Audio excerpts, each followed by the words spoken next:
umorade bundu ko mbandu bu malik si dawd bukar hayti lore lominde mama dam gele mun ngenare dada gelode fulani feleta fulbe nder windere kala yarobe keddam tuftortobe biradam assalamu alaikum pulagu assalamu alaikum wiyobe bimi hay wiwame jamma bura jamma jasa jamma wolube manka jammaji alla kewko nder potade o jamma jamma tarika o jamma ma je jammaji ganni o jamma mawje jammaji ganda bindetede nder odon tarika cette nuit l'estrade dans les annales de l'histoire de la musique sénégalaise particulièrement de l'histoire de la musique africaine et aussi de l'histoire de la musique pulaar. Kala ko dilli ko dum dole. Guépard marketing événementiel. Rendre hommage à DJ Dou avec la présentation de l'un des piliers. L'homme à cheval entre la Mauritanie et le Sénégal. On gorko bado golle paye dinde odon mouvement hip-hop et aussi c'est un intelligent, c'est un crack, c'est un intellectuel. Il s'appelle Authentique. O ko Allah way wadde Allah wadi jammo timmi pulagu ngu fo ari no timmi odon jamma hande wona hunde bubonde hande ma yimbe gandu wala ma Sénégal et Mauritanie fo gandu il y a du talent dans le rap, il y a de l'enseignement, il y a du civisme et aussi il y a une éducation physique dans le rap. Éducation civique aussi dans le rap. Il y a de la moralité parce que le rap c'est un enseignement. Le rap c'est quelque chose à travers laquelle on enseigne. Pindi TV, le miroir de la culture pulaar. À la photo pulagu wulata taw pindi ara ça c'est jamais. Nde wonnon hunde tehmat sabu pulaar kalko way noddude pindi alay sago noro nde wonno sele nuwayo. Hande non kala mo mbiɗa dillo e mouvement pulaar kala guiɗo pulaar kala guinnenke ene tawe ɗo e Cices mo Dakar ngam wadde rendre hommage à DJ Dou ngam manano didono jam mawninde jammo authentique o wino ko gatamare kono baade ɗe ma jippo hande ha sikki o hande tigi woni gatamare sabu en gonani demminare acca Ousmane Toman rem pender e usop ha joni Pindi TV eden do e ganda ko Cices mo Dakar eden gandi kala ko dilli ko burum dum dole kala ko wawi dillude so tawi heewi dole rek hewbe dole noto e odon jamma nde won non jammo no da ko pulago so pulago noddama non ñeña ko hetani tagal gorko ganda wodi golle pewde nder damga ha joni mo jokki wadde golle kewde ngol don leñol nde wonon so neddo wiama ko suka ko haggilo don famdina odon non duubi dini cebi kono haggilo ne yaaji ko gorko mo hurare boye ummu hani mi haala don quoi Samba Guissé assalamu alaikum. Maaleykum salam mon ami mon frère mi salminimi juurmam hande ko weltare mawde arde ɗo e nder Cices concert mo ganda ko concert authentique kadi ko weltare Fouta fof ko weltare Mauritanie ko weltare Sénégal kadi ana min banma remercier ka frère amen en kewani fottude wona ɗiɗo rendoji mais vraiment hande kam ko pulagu noddi kadi ko bandiragal noddi il faut yimɓe gara mbaɗa ɗumen soutenir no hannirta ni ko mbasiytoɗa mouvement ibo pulaar par ce que enen yi évolution en ji hunde nen ɓamto ko mbasiytoɗa aroɓe lesɓe bon mbasiytoɓe aroɓe lesɓe rek yoɓe mbaɗ courage par ce que kala ko jiiɗa ko dental woni doole neɗɗo so tawi omo yaaha o ferguirimo yeni oto darto yeni ɗo yo ƴewto ferguiri ɗo mara ñande wonde so ari mo wawa rentade enen foof ken suhaɓe sen dendi rek yahat ballodirene koye meɗen ko ɗum tan woni solution mais hippo bo par la force o yahaɗe yesso d' abord parce que kimin arɓa hannde notade ferroji jam en organise ɓe guépard entretien mon hannde kamɓe waɗi organisé et puis bon il y a mes amis d' enfance comme Thierno Bokoum et Bokoum Mamadou Diaw noɓe puɗɗinde ɓe gaari ha mondial hom ɓe kalni kam donc so tawi ɓe mbaɗi organisé journée de soirée poɗɗoni hen en tant que fourenque en tant que cilonaji en tant que aussi lor ami d' enfance mbami tan ko tawtorede ɗum arde wadde soutenir cause o et puis aussi ko hunde ganda ko haal pulaar ɓe ndendi kalto pulago rendi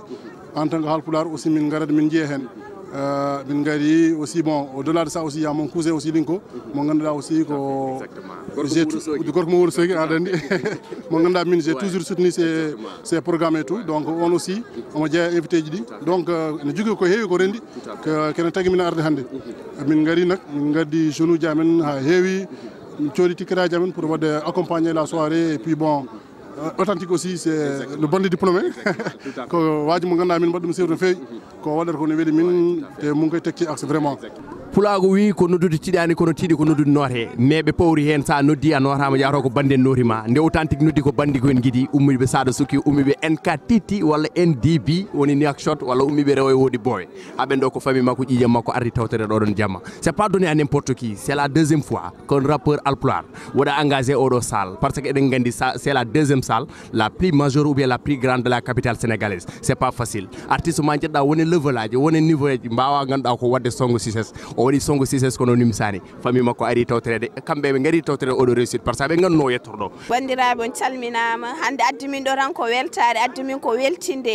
yimɓe wonɓe ɗo en ɓe kadi addumin ko authentique ɗum tagui minen foof min gummi guila Mauritanie ha ɗo en arde notade mawni amen walla mini amen gonɗo ɗo en ne ari hande ne addori amen amin beltina ɗum nde tawno ko suko moƴƴo ko suko nehiɗo ɗum tawi min gummi guila Mauritanie ha min gari ha ɗo en sona sababude makko donc minen min mbaɗi tan ko fodde amen par ce que min arɓe notademo e wallude amen par ce que ko ɗum tan min poti wadde donc assalamu alaikum bandiraɓe musidɓe tedduɓe on calminama ko adi foof donc je me présente général Paco Legnol donc voilà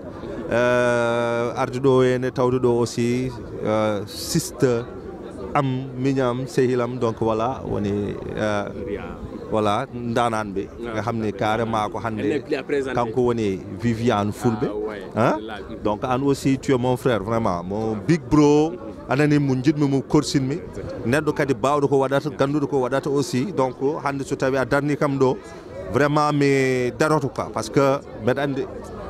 pourquoi mbeɗa daro parce que darnimi ko mbeɗa andi wona puyka wona puujo pacaji hein donc ko weltade aussi weltade oɗo jamma yiidi ɗo hen pulago ngu donc voilà donc arde nottade un jeune rappeur espoir leñol ngol woni authentique woni miñiraɗo e foof somi ari hande noon ko kanko saabi ɗum par ce que ko wiya ko haala pular kewiɗi ko dilli fo sa ƴeewi ko dilli ɗum ko ɓuri ɗum hewde doole ayi kanko jarnimi aussi woppude hammam haajam bon arde aussi waddemo soutenir donc cher et âme donc on affaire wonɗon tigui rigui ko weltare merci beaucoup gilli boni ɓernde wonti gaño gilli boni yakaram tasiye mbalda danade mbaldumi gitelelli kala mo coynimi tikkanmi ko anari mi danaki gidelam somi miijima gilli men gidam ana janfimamami janfamañe janfamoƴay ko ɗon tigi oɗon gandi dande wona autotune riya korere ma on jimo joni joni bon voilà holko bernoɗa hen faade authentique faade leñol pulaar bon ko weltare tan grand Paco mi salminima aussi yan Moussa mi salmini pulagu ngu juste ko hande ko welamma tan vraiment yimɓe ji pulagu yimɓe ji jeunesse o yimɓe ji dal kala ko fate pulagu tan ene weeli yimɓe vraiment ni sene continue tan ma enen fo ma en dañ hen ko welɗumen yo yaaj dal yo yaaj inchallah on s'attendait à ça parce que Guile Foudi, Kambe Junior Fener Gang, tu voyais en lui qu'il a envie de percer quoi. Ils étaient 5, les 4 ont abandonné quand il a continué quoi. Ben Gopi, quand on continue parce que au milieu de musique, Guile Haidara Darwanen. Ce minjodi min jebe télé, on voyait des artistes comme Jamel, cousin. On a do, on do ken nato do en. Et on do week-end monde hebi concert Cices. Mi jom tan jalmi quoi. Il y a un de rêve qui vient de se réaliser. Du coup, parce que c'est un gars cool. Il est optimiste. Il est toujours là. On dit qu'il va percer. Il n'a jamais eu de doute. Non, ça va pas marcher. Non. Toujours, on dit que la preuve elle est là. Les gens ont dit que c'est trop tôt, voilà, mais c'est un bandit diplômé. Il a son entourage, il a la famille, il est là, on me dit qu'il soutien familial au fond. Sa maman, appelle vidéo, tu vois que la famille est toujours là. France. C'est un vrai rapport. Salmina mon frère. Salmini wa Pindi TV on a fo mbadam pick up ne fe. Sona weltare rek quoi. Mbira wala freestyle. Anglais wala pular. Pular on nyangal sedo ko. We are I'm on one on this one. Really going on this, finna really show out, blow going on this, and I bet none of my nigga really gonna miss none. But the nigga some better go hip now, gotta go bit for another conviction. Cause ain't no peace, though they call me Melody. From the ghetto streets, hang around my fellow G's. Sit up key, just in case they hate on me. I think they know me, cause they know me. Yeah, what's up? Papis Kume, Garangal Mado Cices. A jarama auditeur uji Pindi TV ɗo hande ko welamo parce que ko ɓiyam ko ɓi Si Hammal Samba ko cukalel nehingel kadi wona ɗon tan ko ingénieur ɗo jiiɗamo ɗo o jaɓ janngude o rutti o waɗi rap ɗum noon hande ko Mauritanie e Sénégal fof ndindi welamo o andi ko wiyeteno maayo wona keerol ko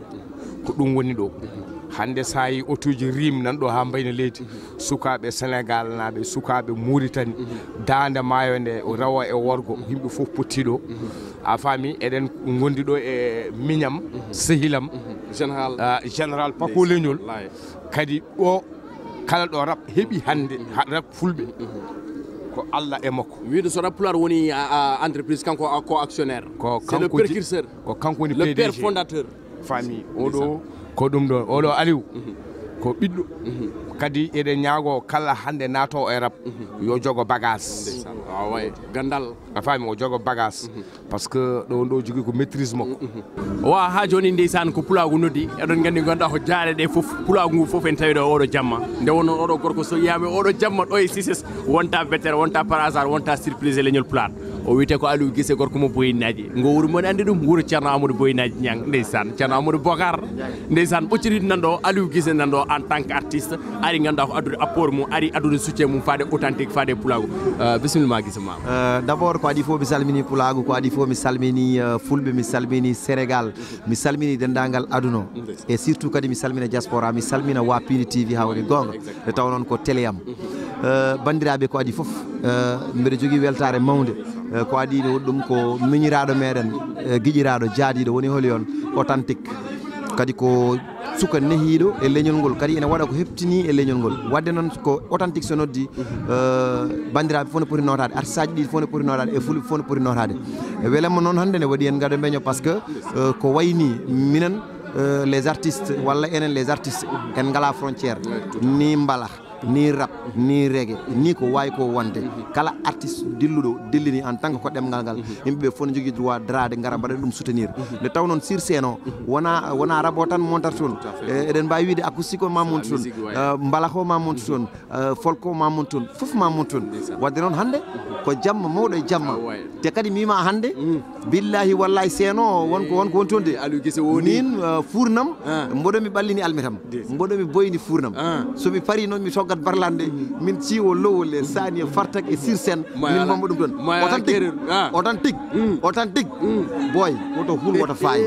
pullo jasani pullo masani pullo mo kine kecciɗi gallaɗi jorɗi beela ko sa metta gaynaka pullo an koye woni mo kine kecciɗi gallaɗi jorɗi an woni ƴettowo ɓirdugal hocca pendirgal hocca burgal an woni gurwo labgal samba laɓa kallami ko sare mamama gendima ɓuuri gowandima ndemandima ɓuuri jiggandima an koye woni pendirgal an woni ɓirdugal an woni bakkittoɗo wutte inatindo labgal samba laɓa kallami ka non Louari deux mots non mais instant oɗo ala vraiment mi Samba Jinda Sow ko waɗi ɗo hen ko machallah ɗum ɗo tan dañɗen Pulaagu no yooɗi machallah Pulaagu tan dañta arde jooɗa neɗɗo yettuma haalanma koreji ma haalanma ummiɗa vraiment en beltima hande hirde nde sa yi bandiraɓe fof nen ɗo hen Pulaagu fof notima yimɓe fof nen ɗo jooɗi machallah min noon koye telam gonmi Pindi TV ko telam joni noon somi weɗama ar hen haal hen ƴetto micro hami yaaha fof vraiment e mi yettima no fewi no gardiɗon he événement he mbaɗɗon ko weeɓani on jaggui aussi he organisation et événement o fof on calminama on juurama noon fof berɗo hen kongi wa grand bon wiide tan ko jarama accueil machallah donc comme no mbiɗani non keerol wodani dal wodani et puis kadi machallah salo façon nationalité foof nanɗo wona tan sénégalais ni mauritanien donc Allah hokku men spectacle o waɗe dow jaam vive Sénérim quoi vive Sénérim vive Sénérim une fois ko weltade mawde e ko mbinomi grand théâtre o rek concert advice Mauritanie Sénégal fof gorum donc so Mauritanie naji noddi walla Sénégal min gara min nooro min kolla mouvement ko goto ko haal pular quoi ko hip hop pular min mbi en fait ɗum garnomi noorade e inchallah mi mbaɗen parament personnel quoi moɗani hunde ɓuɓra non inchallah wulat salah jabi Walaikum salam wa rahmatullah, mon ami, mon frère, mon jumeau. To Pini TV, gorko ñeño mo yamtade yaraw aweltanaw. min beltinima no fewi nde wonnoon hamin ganduno jammo wayde pulagu ngunde wiya ko DJ Du innira jammo ko hommage a DJ Du kam fof ngali hande hot sentiment mo jogre hot sentiment mo watma hande koko ɓoymi yidde koko ɓoynomi soynade kadi toujours sonno ko sagam hay leñol gotol ɓuuri tan leñol fulɓe nde tawno kala ko yonata e leñol walla kala ko yonata leñol ene tawi pulago hande yimɓe ɓuri ko wonde men darogale kala fanno ɗo banggue gandal eɗen jogui ɗo banggue ngaalu eɗen jogui ɗo banggue karallagal eɗen jogui holko manquireɗen fimde nde so woodi tan en coynata kono en coynatako ɗum noon vraiment ko hunde mawde te surtout somi yii hande la jeunesse kamɓe foof eɓe gandi te ko public joguiɗo maturité woni ɗo c'est quelque chose qui est très important en tout cas yimɓe jii ko pulagu ngu ari notima e jammo no fewi nde won noon ko teddugal DJ Du wiya kamɓe fof mi yaltirani e caggal ene wayno hol wasuma e hande rap pular wasuma e guendiyankagal wasuma e rendo pulagu fof eyyi ko weltare no fewi no fewi no fewi kadi ko holoni rap pular ko gueɗal ngal ganduɗa ko gueɗal balngal noble te ko révolutionnaire uji koɓe kalata ko hunde fiɗɗinode tinɗinode hirjinode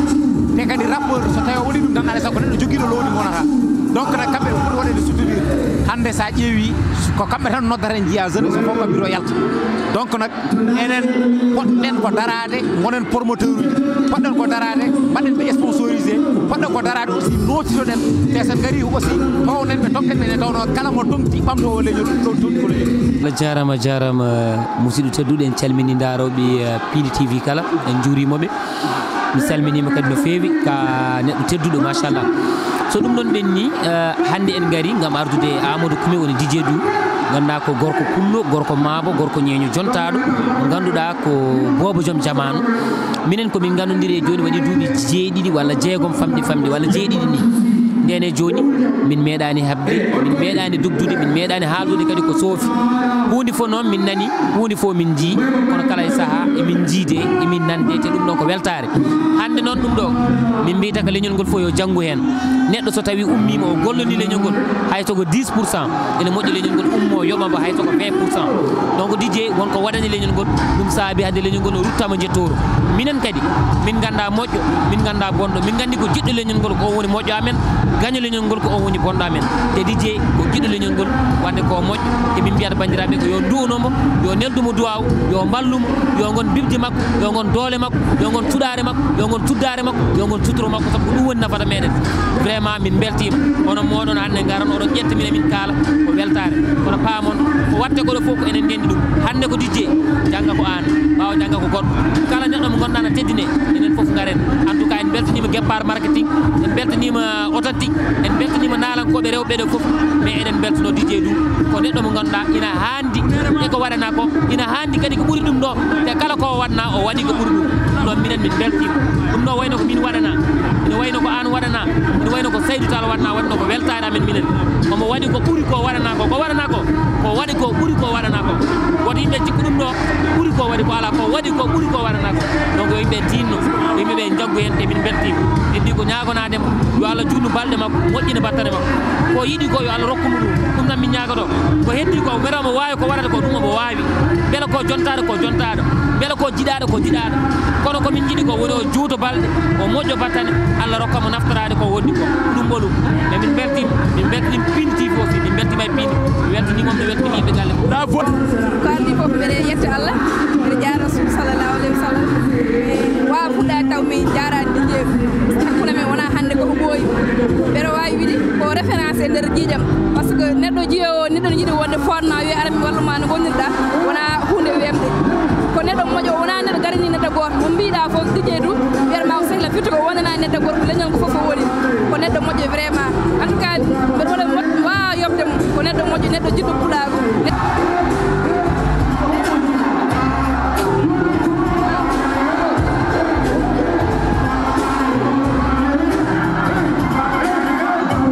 baji fo weltare waɗi ham gadda beñe e yiidema ɗo henne nde tawno ko onon goni musidɓe tedduɓe ɓe ganduɗa wawɓe saktude gueɗe meɗen wawɓe saktude gueɗe men e radio ji e téléji so kewi ko waydani ne kewi en hani garon gam haaldude yimɓeɓe gam humpidde ɓe garani ɓe mi weltanimama e on fannu oɗo jamma hande weltare ne waɗi kam gadda beñe mi wawa haalde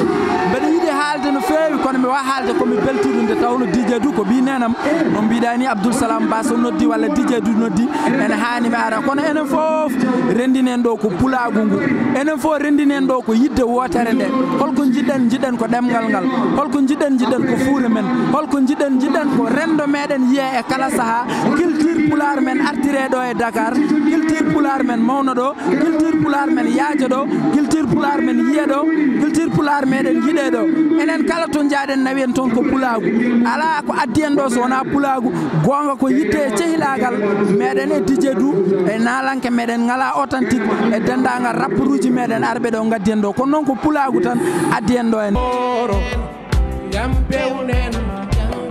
Mama Salaya ilam doro Sandaranima futa men Pide men mayata Majata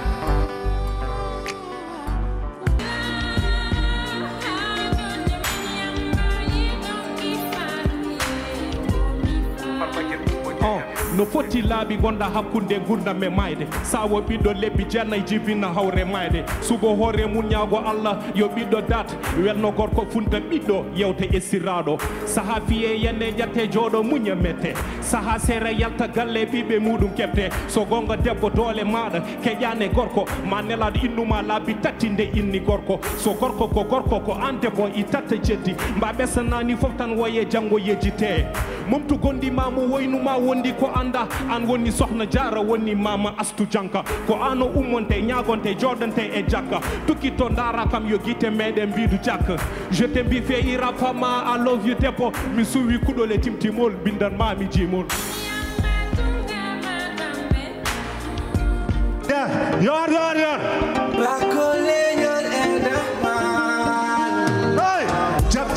jabanam holto jaba woni joltaɗo hari holto jaba woni joltaɗo hari joltaɗo nani bara kala do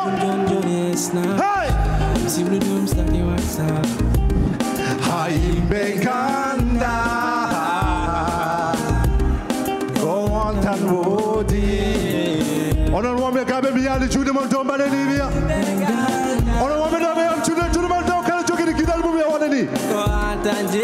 Lesa Hey Ko ɓernande suuɓima gonɗa laara Nirɗi ka faram giɗe laara Belɓe andara Yo wiya kelle mon dow wi weltoma yolale Yeah Sumo Yeah Baɗe kelle dow Yes sir Yes sir Wini me debbo ko debbo niɗo mo wona merci pas ko leñol no mbima hayo bébé mbima hayo bébé hayo bébé merci beaucoup merci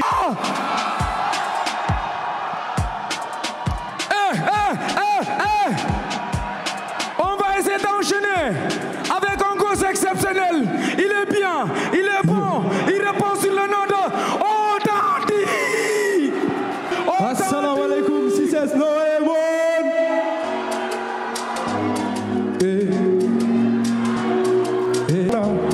Kalko tampanane hani gasa, fone gasa ha hedi lamu wala. Allah sinoro kuma wajaka dubima, wajaka mijoma. Allah sinoro kuma wajaka dinema, wajaka donema. Allah sinoro kuma wajaka halama. wajaka dole ma Allah sinoro kuma wajaka yinde ma wajaka dole ma Allah wayi wadde Allah wayi wadde Allah jogi dole dole ware wadde Allah wayi wadde kanko jogi dole dole ware wadde uyo uyo uyo uyo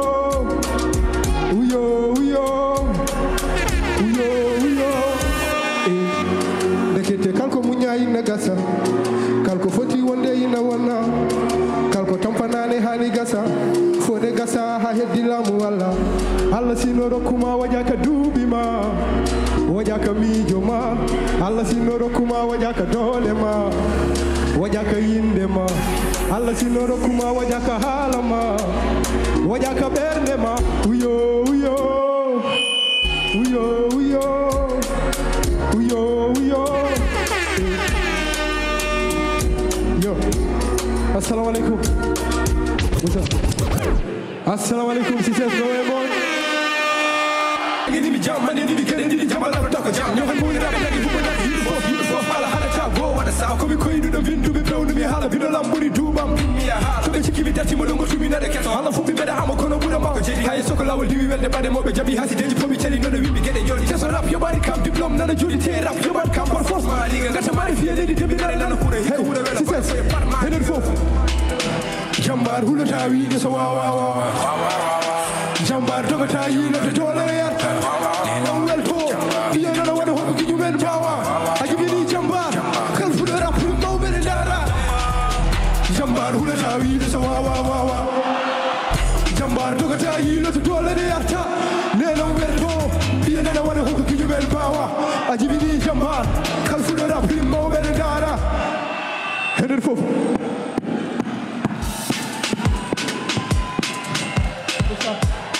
yeah.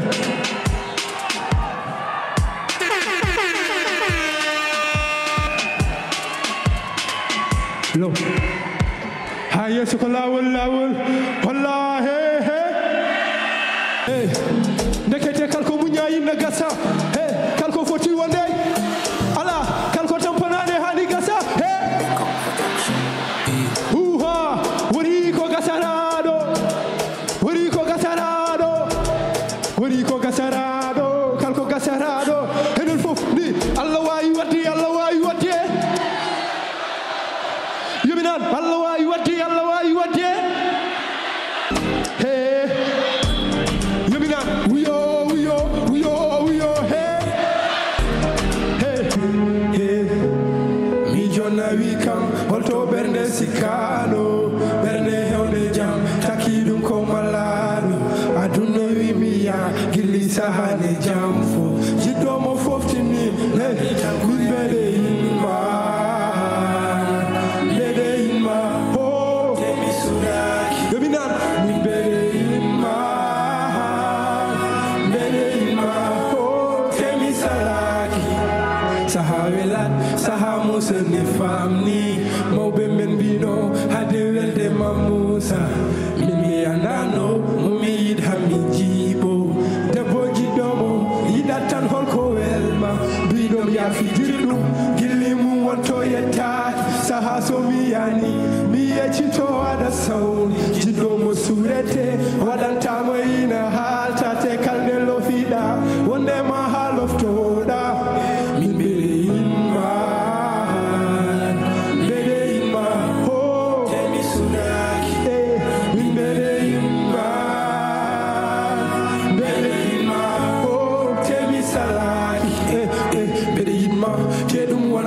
wana jam ko berndam yidi gila jima hakkile uddi bernde wi mi jaggu moƴƴoni yidde ko jam yidjidno mo pofta ko heddi ko ko muncan gardido jam jabi ma wan on so toni neddo yafno neddo ko neddo wutta neddo saha juma saha fewnane bona saha sikko wonko wawi miijo funte sikka yina wawi yejjide yidde jabde bernde ma hepti fof so yiɗi dole ma ɓuura ɗum fof yidde ne weeɓi kono wanje ne weeɓi muñal kalto woni jam hotta min ɓeɗe temi suraki min bede inma ho temi saraki min bede inma temi suraki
ala min tooñ ma ya fo jarani kadala o yitamel buliɗo yobinan ala jumbo ma arjaden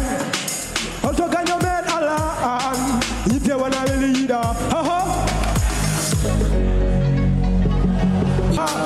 yidde wona weli yiɗa yobinan ala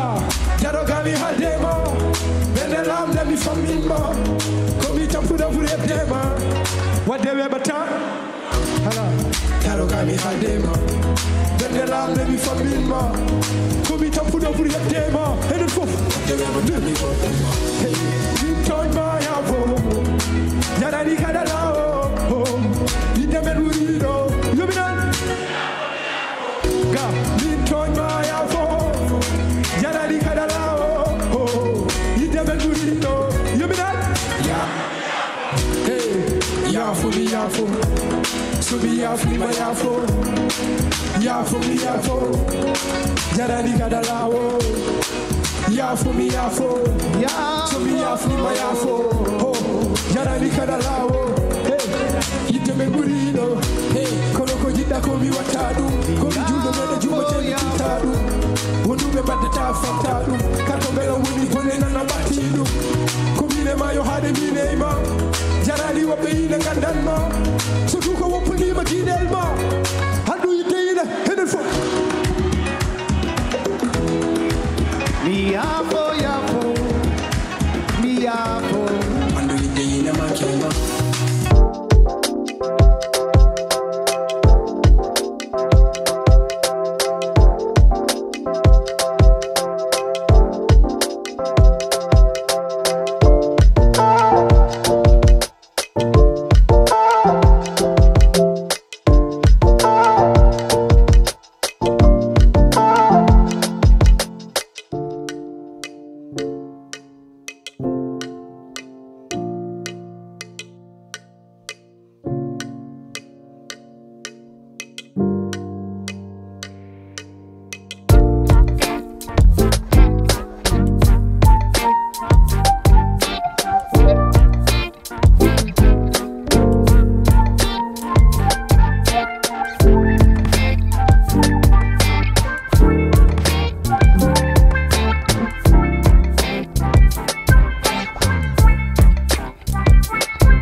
Min mi wawa rap ko ɗum ɓe mbi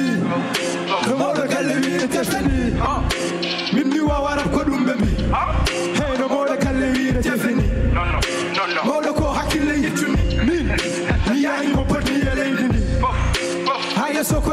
wala so ne ko wadi demo mami wam wonko soyno no so sami yo hocce yomina succès wawa ɓurde million enen fof président Aziz sonani kam solangu yiɗa kam mi yiɗa ɗum hay goto watto futte haaju mum président Aziz sonani kam enen fof kanko yettamako président Aziz sonani kam enen fof kanko yettamako minen solamu yiɗa min jiɗa ɗum enen fof